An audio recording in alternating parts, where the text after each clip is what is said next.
Hello and welcome दोस्तों, मेरा नाम है दिग्विजय सिंह और स्वागत है आपका आपके अपने यूट्यूब चैनल पर। तो दोस्तों, हम डिस्कस कर रहे थे करंट अफेयर्स के कुछ महत्वपूर्ण प्रश्न जो कि स्पीडी पब्लिकेशन की करंट अफेयर्स की बुक से लिए गए हैं। ये जो प्रश्न हैं वो 800 प्लस प्रश्नों की श्रृंखला होगी और उसमें हमने पार्ट 1 अपने पहली वीडियो में डिस्कस कर लिया था, जिसमें हमने 25 क्वेश्चंस का डिटेल्ड डिस्कशन करा था। तो अब उसके आगे हम पार्ट 2 लेकर के आए हैं और पार्ट 2 में हम अगेन 25 क्वेश्चन को डिस्कस करेंगे, डिटेल्ड पूरा पोस्टमार्टम करके चलेंगे।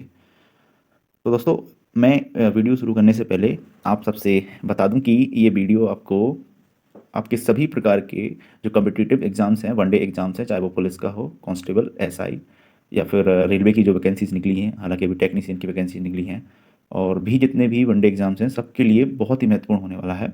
इसमें हम नए क्वेश्चन को भी अपडेट करते हुए चलेंगे, ये सीरीज़ चलती जाएगी और जो इम्पोर्टेंट कुछ प्रश्न हैं उनको लिया जाएगा, साथ में पुराने प्रश्न जहाँ तक एग्जाम में आ सकते हैं उनको भी हम लेंगे और कोशिश करेंगे कि वीडियो शॉर्ट में और अधिक से अधिक प्रश्नों को हम करा सकें। तो उसी में आगे बढ़ते हैं। और हाँ, एक चीज़ और कि इसे पढ़ने का सही तरीका है जिससे ये आपको याद हो सही से, उसका ये तरीका है कि आप इसको 3 टाइम पढ़िएगा। 3 टाइम ये वीडियो आपको देखना है। पहले टाइम पूरा वीडियो देखिए, सही से समझिए, और सेकेंड टाइम आपको क्या करना है, इसको 1.5 की स्पीड पर लगा के देखना है, और थर्ड टाइम इसको क्या करना है, दुगनी स्पीड से इसको लगा के देखना, जिससे आपका अच्छे से रिवीजन हो जाएगा और एक भी प्रश्न आपका यहाँ से वहाँ नहीं होगा और चीज़ें आपको भूलेंगी नहीं। तो ये टेक्निक आपको हर एक वीडियो में अप्लाई करनी है, तभी आपकी चीज़ें सुचारू रूप से लर्न हो पाएंगी। तो चलिए दोस्तों, ये तो होगी ज्ञान की बातें। अब आगे देखते हैं अपन पढ़ाई की बातें। तो आगे अपने पास है प्रश्न नंबर 26। इसके आगे, श्री राम जन्मभूमि परिसर में राम लला का प्राण प्रतिष्ठा कार्यक्रम कब किया गया? तो देखिए, इससे संबंधित एक प्रश्न हम कर चुके हैं, लेकिन यहाँ पे हम डिस्कस करेंगे कि प्राण प्रतिष्ठा कार्यक्रम कब किया गया। देखिए, इसके लिए 22 जनवरी को पूरे प्रदेश में छुट्टी घोषित करी गई थी प्राण प्रतिष्ठा कार्यक्रम को लेकर के। तो ये कहाँ बना है? ये अयोध्या में राम मंदिर का निर्माण हुआ है। अब इसमें देखते हैं थोड़ा सा इंपॉर्टेंट चीज़ें क्या है। तो इसकी आधार शिला कब रखी गई थी? 5 अगस्त 2020 को इसकी प्रधानमंत्री नरेंद्र मोदी द्वारा इसकी आधारशिला रखी गई थी। और इसकी शैली क्या है? नागर शैली। देखिए, शैलियाँ मंदिर को बनाने की 3 प्रकार की होती हैं मुख्यतः। पहली होती है नागर शैली, दूसरी होती है बेसर शैली, और तीसरी होती है द्रविड़ शैली। तो जितने भी नॉर्थ इंडियन टेम्पल्स होते हैं, यानी कि उत्तर भारतीय मंदिर होते हैं, उनमें नागर शैली चलती है। और बेसर शैली में क्या होता है? मध्य भारतीय मंदिर, इनमें नागर और नागर और द्रविड़ दोनों का मिक्सचर होता है। और द्रविड़ शैली जो होती है, द्रविड़ शैली दक्षिण भारतीय मंदिरों में मुख्यतः पाई जाती है। तो ये और पॉइंट हम देखेंगे अगर अयोध्या राम मंदिर के बारे में, तो ये टोटल कितने एरिया में फैला हुआ है? तो एरिया इसका 107 एकड़ है। ठीक है। और बात करें कि इसको बनाया किसने है, तो लार्सन एंड टूब्रो, ये कंपनी इसको बनाने वाली कंपनी है। और इसमें कुल द्वार कितने होंगे? तो 44 इसमें कुल द्वार होंगे। ये हम इसके पहले प्रश्न में इसको डिस्कस कर चुके हैं। तो नेक्स्ट क्वेश्चन की ओर बढ़ते हैं। अगला प्रश्न 27, विश्व आर्थिक मंच की 54वीं वार्षिक बैठक का विषय क्या है? तो अभी हाल ही में देखिए, वर्ल्ड इकोनॉमिक फोरम की 54वीं वार्षिक बैठक हुई, और ये कहाँ पर हुई? तो ये हुई दावोस में। दावोस में इसकी बैठक हुई, और इसका जो विषय था वो क्या था? विश्वास का पुनर्निर्माण। तो इसमें हमारा बी ऑप्शन सही हो जाएगा।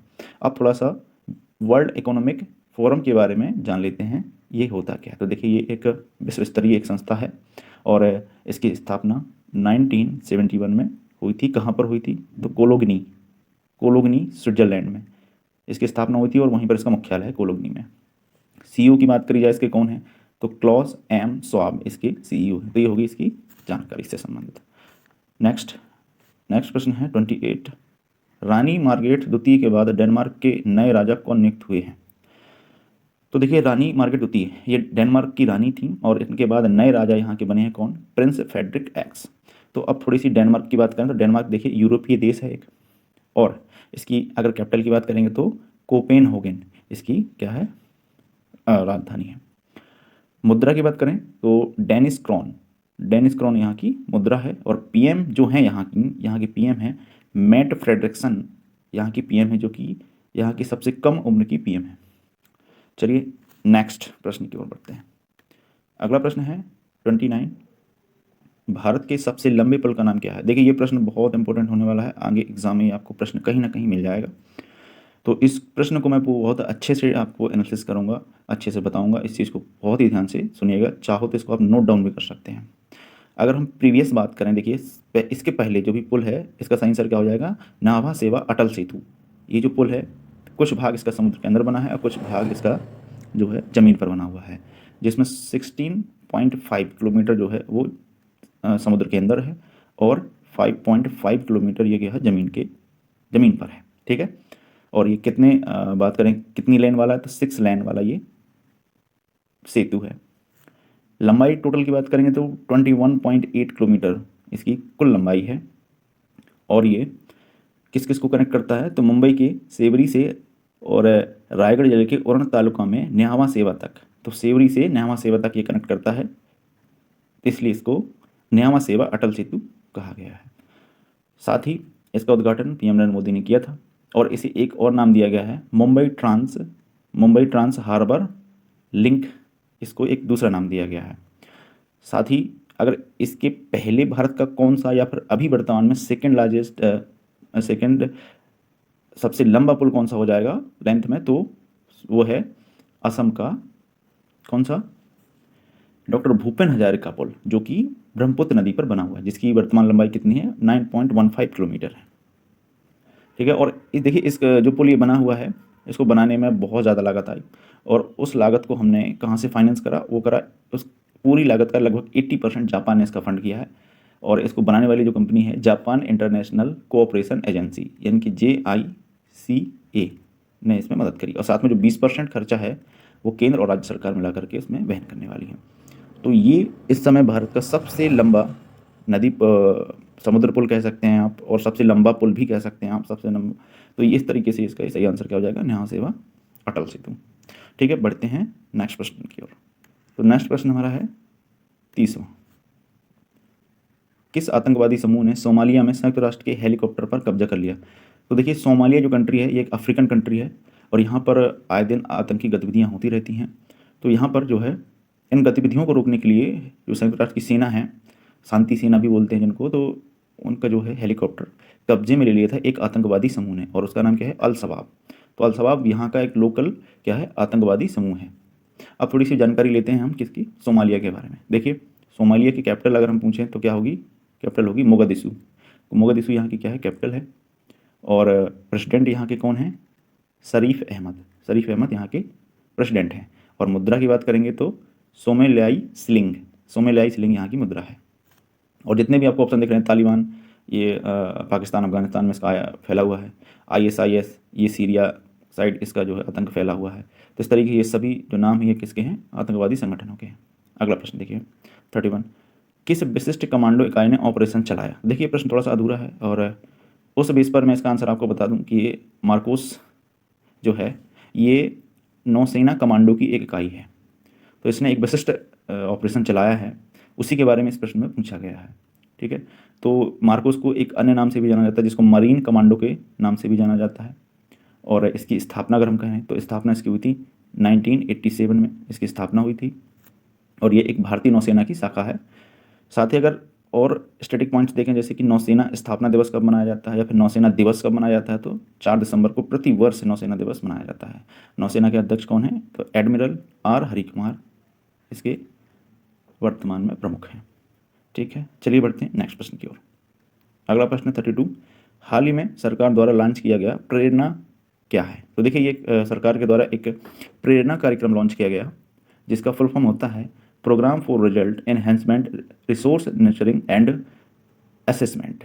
तो ये कार्यक्रम है ये संबंधित है एक अनुभवात्मक शिक्षण कार्यक्रम से। ठीक है, तो ये 9th से 12th तक के लिए, ये 12th क्लास तक के लिए ये कार्यक्रम चलाया गया शिक्षा मंत्रालय के द्वारा।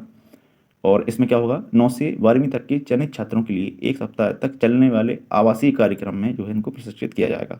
एक आवासीय कार्यक्रम चलाया जाएगा जो कि 1 सप्ताह का होगा और चयन के माध्यम से 9 से 12 के बच्चे इसमें भाग लेंगे। तो यहाँ पे अगर शिक्षा मंत्री की बात करें, देखिए शिक्षा मंत्रालय को मानव संसाधन मंत्रालय पहले कहा जाता था, अब शिक्षा मंत्रालय भी उसको कहा जाने लगा है। तो इसके अगर हम मिनिस्टर की बात करें तो रमेश पोखरियाल निशंक इसके वर्तमान में शिक्षा मंत्री हैं। तो ये थी इस प्रश्न से संबंधित जानकारी। नेक्स्ट अगला प्रश्न हमारा है 33 प्रश्न देखिए। ये कह रहा है 1 जनवरी 2024 को ब्रिक्स समूह में शामिल नए सदस्य कौन कौन है। अब इस प्रश्न को भी समझिए, ये भी बहुत इंपॉर्टेंट प्रश्न है। देखिए ब्रिक्स, ये टर्म बहुत ज़्यादा इंपॉर्टेंट है। क्यों? तो यहाँ पे समझिए इस चीज़ को। जो ये ब्रिक्स है, ये एक समूह है। अब यहाँ पे जो नाम लिखे गए हैं, बी से क्या है? Brazil sorry. आर से क्या है? रसिया। आई से क्या है? इंडिया। और सी से क्या है? चाइना। और एस से क्या है? South Africa. तो इन देशों में इनकी बैठक होती है हर साल, और इनका क्रम भी यही होता है। यानी कि यदि ब्राज़ील में कोई बैठक हुई है तो अगले वर्ष रसिया में होगी, फिर इसके अगले वर्ष इंडिया में होगी, फिर इसके बाद अगले वर्ष चाइना में होगी, फिर इसके अगले वर्ष साउथ अफ्रीका में होगी, और फिर इसके बाद ब्राज़ील में होगी। तो ये क्रम चलता है, इसी प्रकार से बैठकें होती रहती हैं हर साल। ठीक है। और इसके जो सदस्य देशों की बात करें, देखिए ये तो हो गए ब्राज़ील, रसिया, इंडिया, चाइना और साउथ अफ्रीका। इसके अलावा मिस्र, इथोपिया, ईरान और ईरान और यूएई यानी कि संयुक्त अरब अमीरात इसके क्या हैं? सदस्य देश हैं। ठीक है।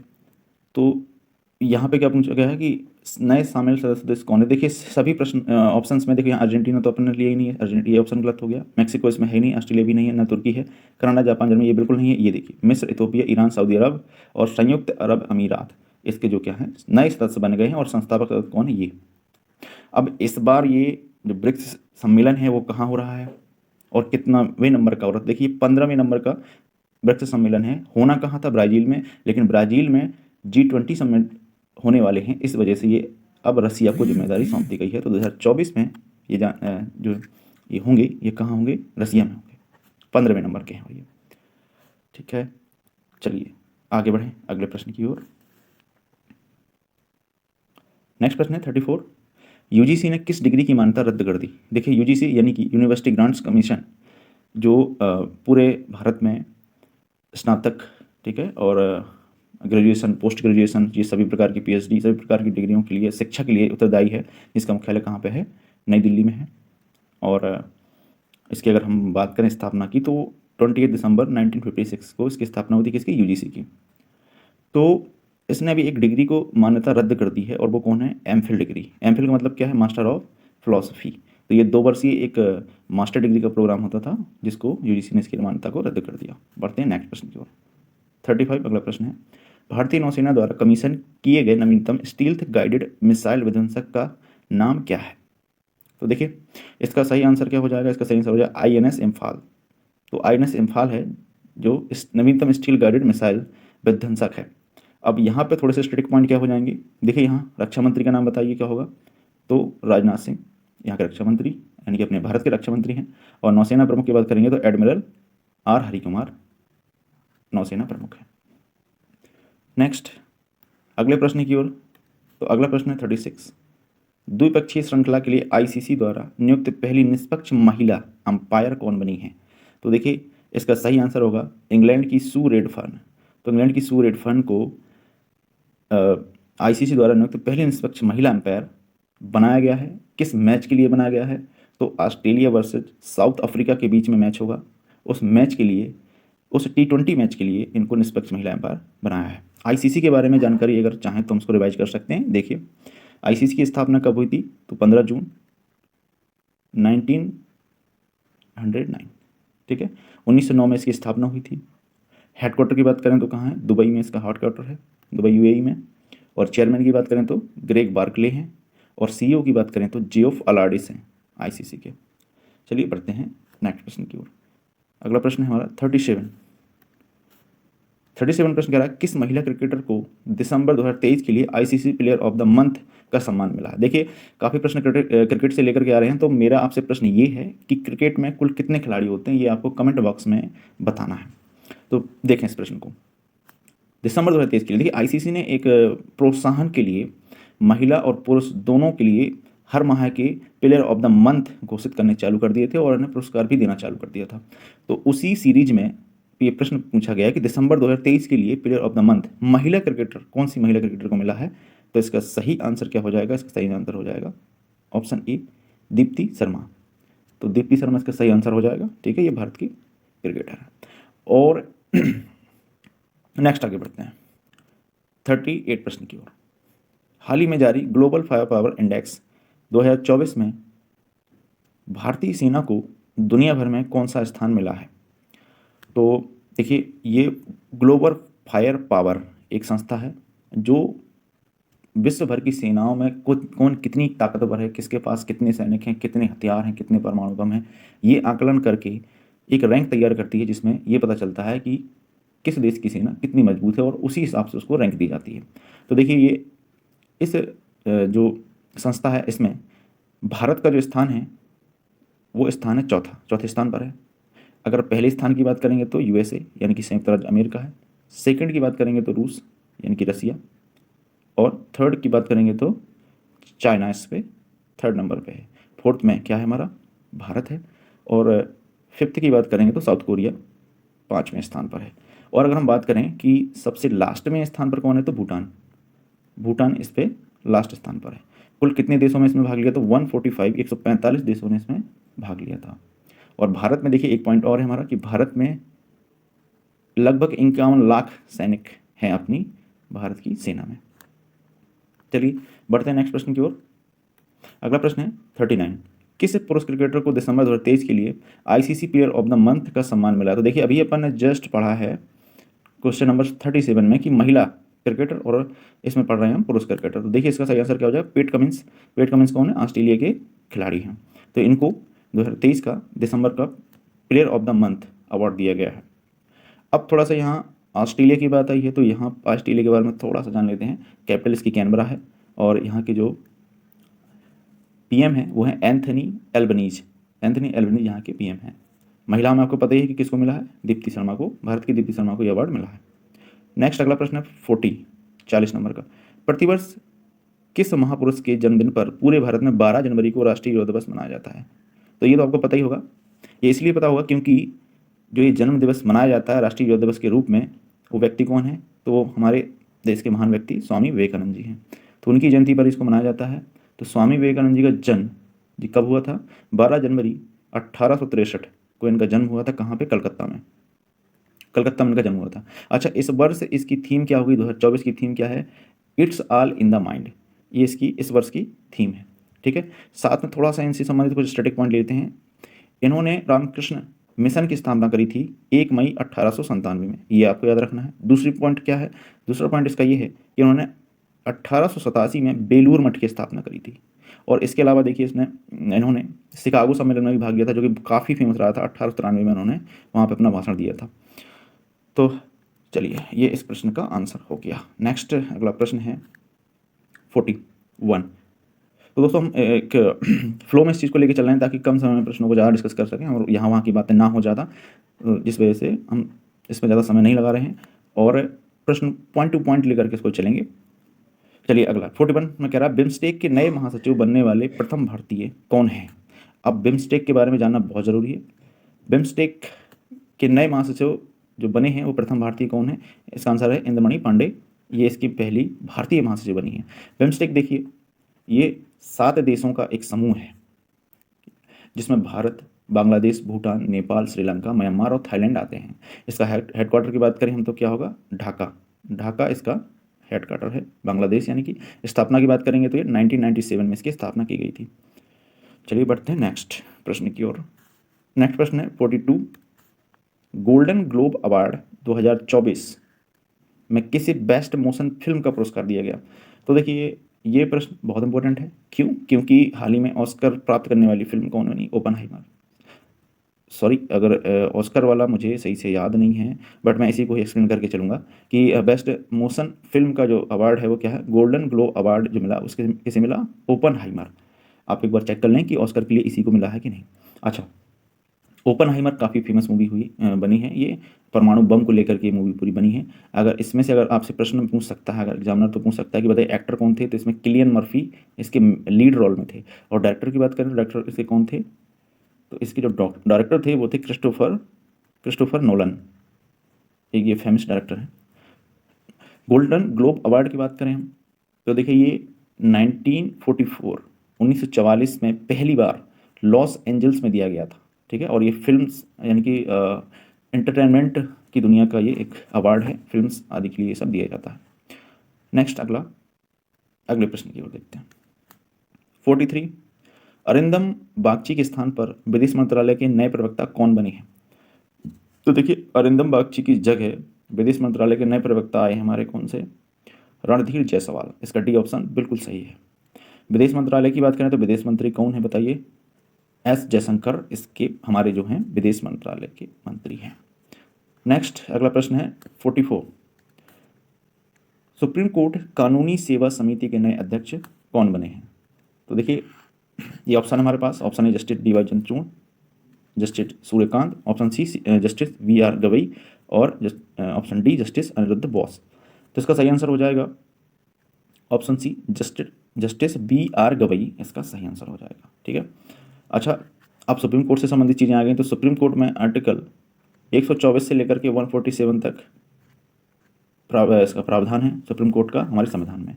और वर्तमान में अगर हम सीजीआई की बात करेंगे, यानी कि मुख्य न्यायाधीश की बात करेंगे, तो वो जस्टिस डी वाई चंद्रचूड़ इस समय सुप्रीम कोर्ट के सीजेआई हैं। बढ़ते हैं नेक्स्ट प्रश्न की ओर। अगला प्रश्न 45। 3 जनवरी 2024 को पूरे भारत सावित्रीबाई फुले की 193वीं जयंती मनाई गई है, वह कौन थी? तो देखिए, सावित्रीबाई फुले जो थी वो ज्योतिबा राव फुले की पत्नी थी और इन्होंने समाज में बहुत ज़्यादा योगदान दिया, जात पात को हटाया और महिला शिक्षा पर जोर किया। और ये मान लीजिए कि ये भारत की पहली महिला शिक्षिका थी। तो ये ऑप्शन ए बिल्कुल सही आंसर हो जाएगा। और इनका जन्म कब हुआ था? तो इनका जन्म हुआ था 3 जनवरी 1831 में महाराष्ट्र के नयगांव गांव में इनका जो है जन्म हुआ था। नेक्स्ट अगला 46। पीएम विश्वकर्मा योजना लागू करने वाला भारत का पहला केंद्र शासित प्रदेश कौन बना है? तो देखिए, पीएम विश्वकर्मा योजना, जैसे कि इसके नाम से ही शो हो रहा है कि ये जो योजना है वो कारीगरों और विश्वकर्मा समाज के लिए ये लागू की गई। कब लागू की गई? तो 2024 की ये नई लेटेस्ट योजना है, इसको याद रखें। पीएम के द्वारा इसको जो लॉन्च करा गया है। ठीक है। और पहले केंद्र शासित प्रदेश की बात करें तो किसमें? अंडमान एंड निकोबार पहला केंद्र शासित प्रदेश हुआ इसको लागू करने वाला। थोड़ा सा और देख लेते हैं। देखिए, जो ये योजना है ये विश्वकर्मा समुदाय की 140 से भी ज़्यादा जातियों को लाभ देने के लिए इसको लागू करा गया है। ठीक है। इसमें लोन दी जाएगी सब्सिडी पर और कम ब्याज पर। अब अंडमान निकोबार द्वीप समूह की बात हो जाए, राजधानी बताइए क्या होगी इसकी? राजधानी यहाँ की होगी पोर्ट ब्लेयर। और एक चीज़ आपको और याद रखनी है, एक चीज़ नहीं, यहाँ की 2 चीज़ें याद रखिए। क्यों? क्योंकि यहाँ पर 2 द्वीप है, एक बैरन और एक नारकोंडम, और दोनों में ज्वालामुखी है। बैरन द्वीप पे बैरन ज्वालामुखी है और नारकोंडम द्वीप पे नारकोंडम ज्वालामुखी है। तो ये चीज़ याद रखने वाली है। बढ़ते हैं अगले प्रश्न की ओर। अगला प्रश्न है 47। 1 जनवरी 2024 को डीआरडीओ का कौन सा स्थापना दिवस मनाया गया? तो देखिए, 1 जनवरी को डीआरडीओ यानी कि defence research and development organisation का 66वां स्थापना दिवस मनाया गया। इसकी स्थापना कब हुई थी? तो 1 जनवरी 1958 को इसकी स्थापना हुई थी। वर्तमान में अगर अध्यक्ष की बात करी जाए तो जी सतीश रेड्डी इसके वर्तमान अध्यक्ष हैं।